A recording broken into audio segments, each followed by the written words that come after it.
Sisi tumemfunga mtu goli 7 bila, tena Oloya klabu kubwa ambayo ina wachezaji na ina pesa zaidi ya timu yao. Elite ya Makambo alikataa kuongeza mkataba kwao kwa sababu hawana hela. Kaenda Oloya. Sasa klabu ndogo Oloya. Tumempiga goli 7 bila Benjamin Mkapa. Lakini pia Shabani alisikika pia afisa habari wa Young Africans akisema kwamba wana Simba wao jeuri yao wanalingia zaidi kwenye hiyo nafasi ya 6. Lakini ukija kwenye ligi ya ndani kwao ni vibonde. Ali Kamwe anazungumza ili apate riski, nasema tu azungumzi mpira. Ila wamebalance juzi. Nimeona amemuita yeye TFF, lakini nikaona akamuita na msemaji wetu Ahmed Ali TFF. Vilabu hivi vina ushindani wa kibiashara ya nje ya mpira. Kwa hiyo ukimuita mmoja unaweza kukaribu brand. Lakini Ahmed sioni kosa lake. Ali anakosea kila siku kwenye mpira. Alipokuwa mchambuzi alikuwa mtu mmoja safi sana. Lakini sasa hivi kwa sababu kaingia kwenye sehemu kutafuta riziki, acha azungumze hivyo. Kabla yeye hajawa msemaji tumechukua miaka 4.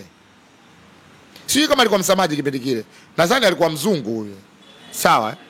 Mzungu alikuwa kwetu kabla bado hajakuwa msaliti. Yes. Wakina Jelimulo, wakina Bumbuli, ndio hivyo. Sisi tumechukua miaka 4. Sasa unapozungumzia miaka 4 na hii miaka 3, ina maana hapa katikati kuna miaka 7. Yeye miaka 7 iliyopita alikuwa na umri gani? Labda aambie viongozi wake waende kumkumbusha kumbukumbu zetu. Katika miaka 4 hiyo tuliochukua sisi, tumefanya vizuri kwenye mashindano ya kimataifa.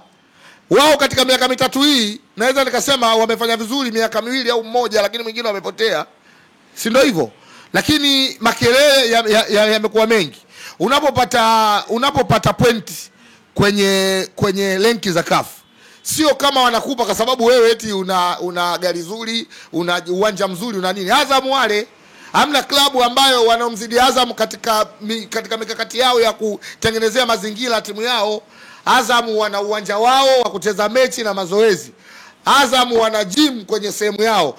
Azam wanaishi vizuri, sawa. Azam wana gari ambayo basi hata timu zetu hawana. Sawa. Azam wana kila kitu unachokijua wewe. Kwenye renki ya CAF wako nafasi ngapi? Kwa sababu CAF hawachukui pointi kwa sababu wewe eti wewe tajiri. CAF wanachukua pointi wakati unashindana dakika 90. Kwenye dakika 90 Simba tuko sawa sawa. Sasa leo unaenda kuniambia habari za ligi ya ndani wakati tunashiriki hayo mashindano ya kimataifa. Ligi ya ndani sisi tulikuwa tunakamata mkia. Sisi tulikuwa tunakamata nafasi za 4 za juu na tulikuwa tunachukua makombe. Sasa mtu kama huyo mchunguzia inawezekana umri wake mdogo kama vile Kayoko mtoto mdogo, ndio maana kwenye dabi ajui kama anapofanya makosa makubwa kuna watu wanapoteza maisha. Simba na Yanga ambayo Kayoko kafanya vitu alivyovifanya, kuna watu wamepoteza maisha bro.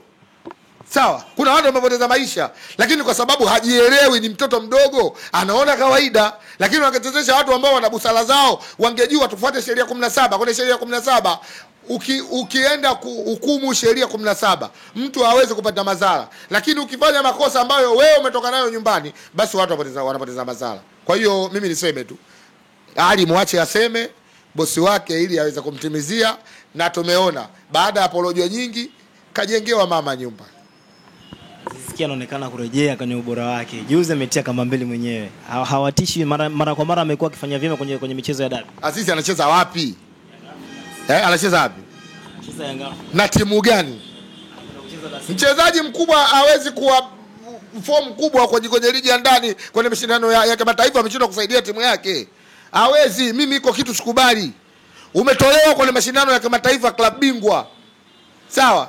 Unakuaje wewe mchezaji mkubwa? Wewe unabaki kuwa garasa tu, yani wana ndio kweli. Ukifeli shule bro, hata kama mwalimu anakupenda kwa sababu wewe handsome, wewe umefeli shule tu. Ila mwalimu atabaki kukupenda kwa sababu wewe handsome boy. Wale wanaipenda timu yao na wanampenda Azizi kwa sababu ndo mchezaji ambaye ndo mchezaji ambao kwao ndo kama Lulu. Kwa hiyo lazima wataenda kumpa max. Kwenye mpira Azizi kafeli, hamna kitu. Huwezi kumfunga Pamba ukawa mwamba hata siku moja. Huwezi kumfunga Dodoma Jiji wewe ukaenda kuwa mwamba. Lakini kawadhibu takriban michezo yote mliokutana nayo. Sawa, hatukatai, lakini anatuadhibu kwa mazingira gani? Mechi iliyopita kafunga yeye.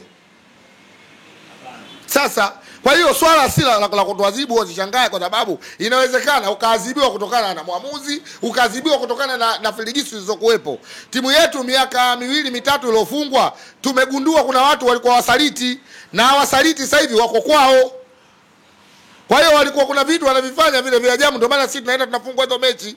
Sasa leo isiende eti kuonekana Azizi wa maana. Wa maana wapi? Azizi wa maana angebeba timu yake kwenye mashindano ya kimataifa. Azizi wa maana kwenye ndoa tu, kwa sababu mke wake anamuona wa maana. Sawa, lakini Azizi katika mpira hamna kitu.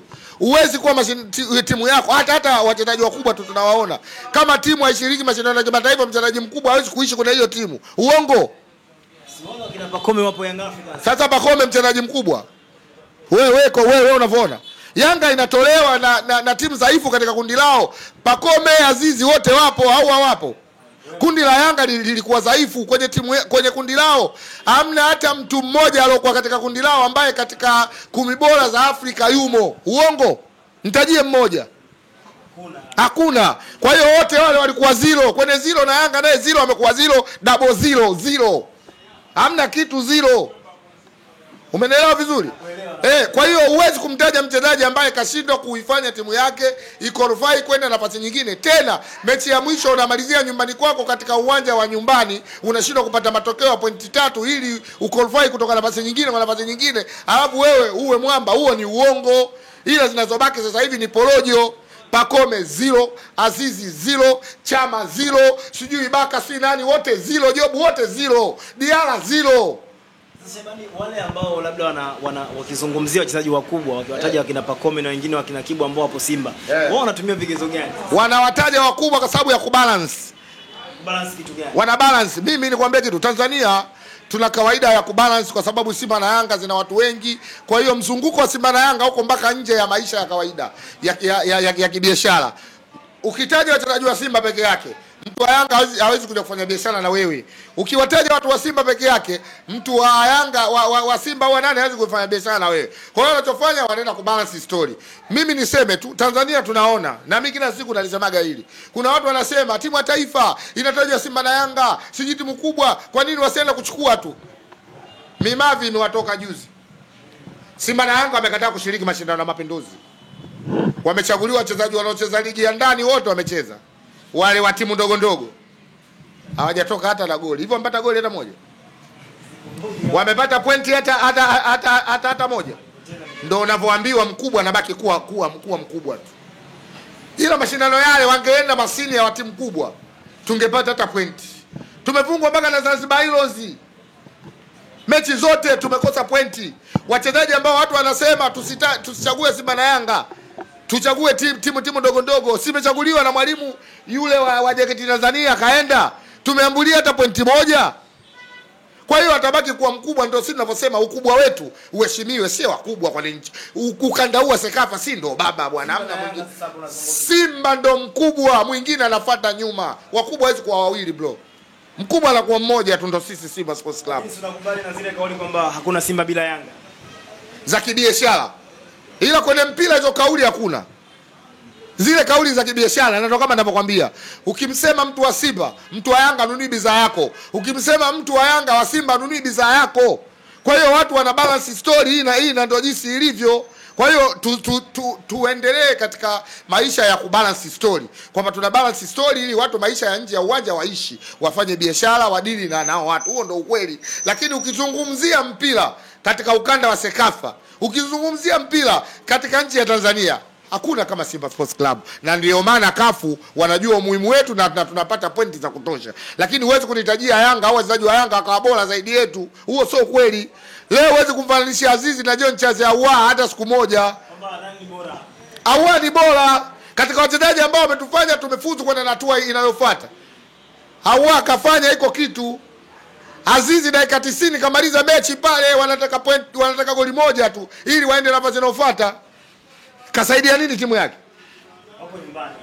Wako nyumbani Benjamin Mkapa na uwanja umejaa. Sisi tumecheza Benjamin Mkapa, tusha qualify kwenda hatua inayofuata. Tunahitaji kuongoza kundi kumtoa Constantine, ambaye Constantine huyu anatoka kwenye nchi ya mpira. Benjamin Mkapa, uwanja hauna watu zaidi ya wachezaji na viongozi. Tumemfanya nini Constantine?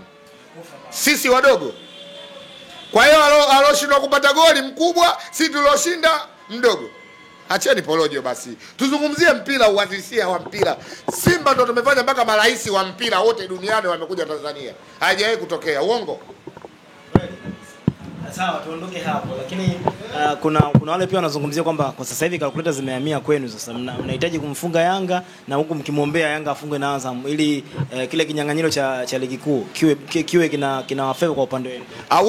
Hauwezi kuchezesha calculator kwenye ligi ambayo una mechi 10 mkononi. Hiyo sio calculator. Nasema ugumu wa ligi safari ipo kwenu nyinyi wawili. Calculator kuqualify kwenda kutoka robo kwenda kutoka makundi kwenda robo, kutoka robo kwenda nusu, kwa sababu mechi unazocheza chache.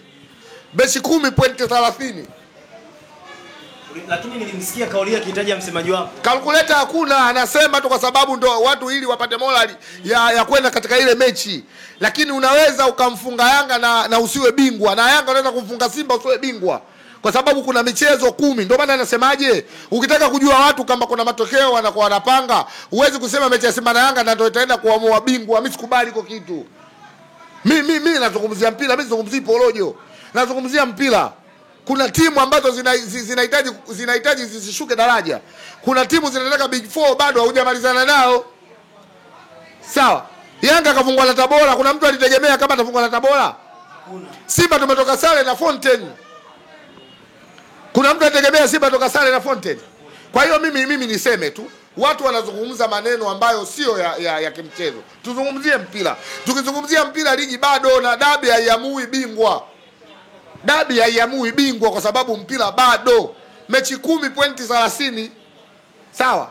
Sisi tunaongoza, tuko nafasi ya pili. Yanga ndo anaongoza. Nadhani ana kama 58. Sisi tuna 55. Sio hivyo, si 54. Ametuzidi mchezo mmoja ambaye wa wale majeruhi Dodoma. Sisi ndio hivyo. Lakini ukichukua pointi 30, mechi 10 ni pointi 30. Pointi 30 hizo sio unazitaka wewe Simba au Yanga. Pointi 30 hizo na wengine wanazitaka. Kuna watu wanakushuka madaraja huko, wanataka hizo pointi. Lazima tupambane. Kuna watu wanaenda kutaka Big 4 pale juu, lazima tupambane. Sasa huwezi kusema wewe eti dabi inaenda kuamua bingwa.